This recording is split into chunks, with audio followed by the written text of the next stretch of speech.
Most people already know what's ruining their lives.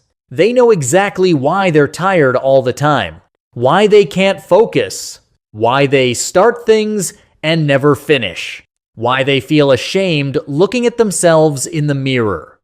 And yet, they keep doing it.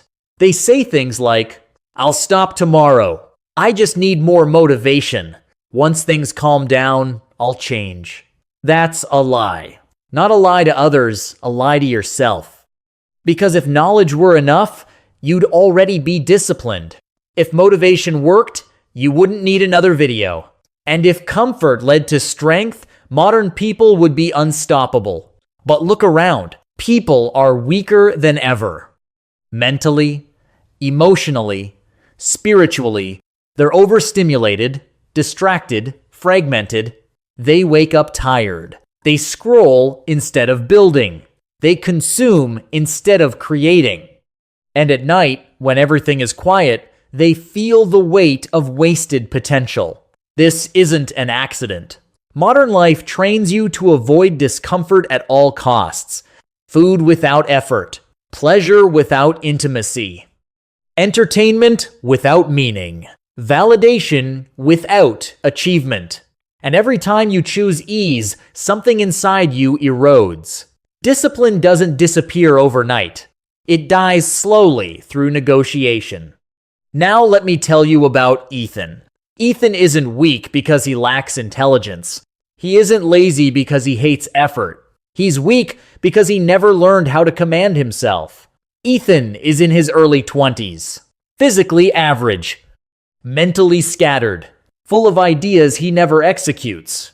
Every night he promises, "Tomorrow will be different."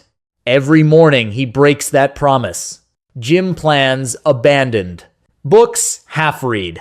Courses started, never finished. And the worst part? He knows it. He feels it every time he avoids a hard task. Every time he chooses distraction. Every time he gives in and tells himself it doesn't matter. But one night, something changes. Not because Ethan feels inspired. Not because life becomes easier. But because he finally realizes something brutal. No one is coming to save him. And if he doesn't become dangerous to his own weaknesses, they will consume him completely. That's where the real discipline begins. Ethan doesn't change because of motivation. He changes because the pain of staying the same finally outweighs the pain of discipline. It happens on an ordinary night. No dramatic collapse. No heroic soundtrack. Just silence. Ethan sits alone, phone in his hand, screen glowing, hours gone again. His body feels heavy. His mind feels dull.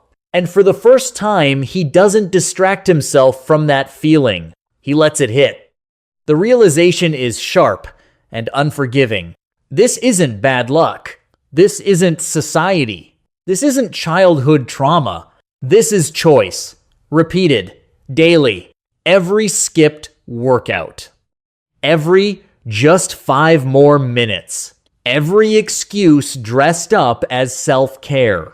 He sees the pattern clearly now. He doesn't fail because life is hard. He fails because he keeps negotiating with weakness. "I'll do it later. I deserve a break. Today was rough." Negotiation sounds harmless, but it's lethal because the moment you negotiate, discipline is already dead. Warriors don't negotiate with fatigue.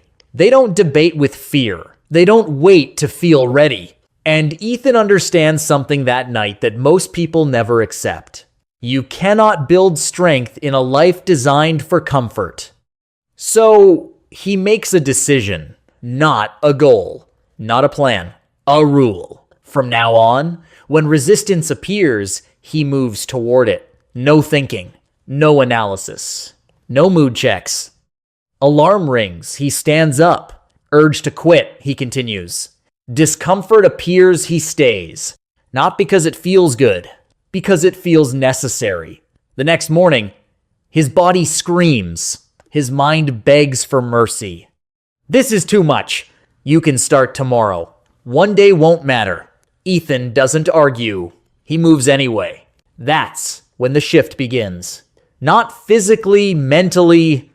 For the first time, action happens without permission from emotion. And something inside him panics because the weak part of him realizes something terrifying.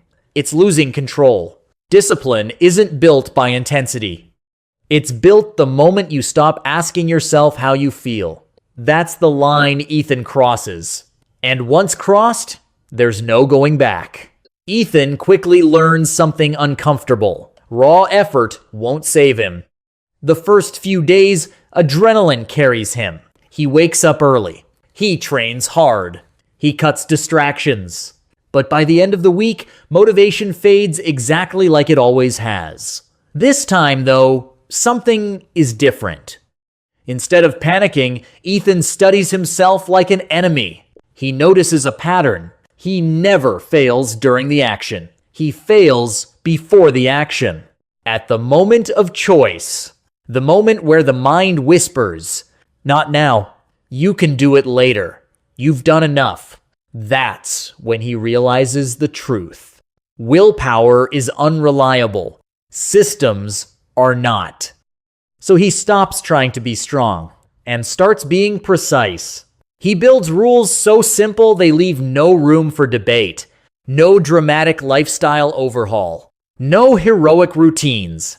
Just non-negotiables. Wake up, move body for 10 minutes. Open laptop work for 25 minutes before checking anything. Urge hits replace. Never suppress. He doesn't fight temptation. He redirects it. When the urge to escape appears, he doesn't scroll. He moves. Push-ups. Cold water. Walking outside. Physical action kills mental loops. Slowly, his brain starts learning a new association. Discomfort action.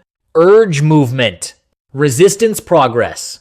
And something strange happens. The urges don't disappear, they weaken. The resistance doesn't vanish, it loses authority. Ethan isn't winning because he's disciplined. He's winning because there's no debate anymore. Every day he completes the system, even imperfectly, his identity shifts. He stops seeing himself as someone trying to change. He becomes someone who executes regardless. And once identity changes, behavior follows automatically. This is when the fear hits. Not fear of failure, fear of success. Because Ethan understands what this path demands: consistency without excitement, discipline without praise, progress without applause. No one is clapping. No one is watching. And that's exactly why it works. Around day 14, something irreversible happens. Ethan doesn't feel motivated. He doesn't feel inspired. In fact, some mornings feel heavier than before, but he still moves. And that's when he realizes the most dangerous truth of all. He no longer needs permission from his emotions. The voice that used to control him hasn't disappeared. It still speaks, but it no longer decides. When resistance appears, Ethan doesn't argue with it. He doesn't negotiate. He doesn't analyze. He acts first. And action silences doubt faster than any mindset technique ever could. This is the moment most people never reach. Because it's boring. Because it's quiet. Because there's no dramatic breakthrough. Just execution. Day after day. The brain begins to adapt. Focus returns not all at once, but in blocks. Energy stabilizes. Sleep improves. Confidence doesn't explode. It solidifies. Ethan notices something subtle, but profound. He's no longer escaping life. He's participating in it. He can sit with discomfort without needing to numb it. He can work without constant stimulation. He can be alone without feeling empty. That's power. Not the loud kind, the dangerous kind. People around him start noticing, but they can't explain it. You seem different. You're calmer. You don't react like you used to. What they're really seeing is this: a man who no longer leaks energy.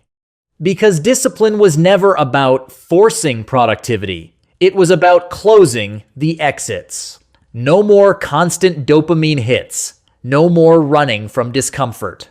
No more waiting to feel ready. Ethan understands now. Most people fail, not because life is hard, but because they're fragmented, pulled in 100 directions, addicted to stimulation, trained to quit the moment effort appears. So, he keeps the system small. Simple rules. Daily execution. No perfection required. Miss a day? Return immediately. Slip once? Resume without punishment. Because identity is built by returning, not by never falling. This is the final lesson. Discipline isn't about becoming extreme. It's about becoming stable, unshakable, predictable, reliable. Not to others, to yourself. And once you reach that point, life changes quietly but permanently. Opportunities appear because you're ready. Relationships improve because you're present. Progress compounds because nothing interrupts it. There is no finish line here. Only a decision. Will you keep negotiating with the part of you that wants comfort? Or will you build a system so simple, so clear, that even on your worst days, you still move forward? That's the path Ethan chose. And now the question moves to you. Not tomorrow, not next week. Today, what is the one rule you'll follow no matter how you feel? Because the person who wins isn't the most motivated. It's the one who shows up when motivation is gone.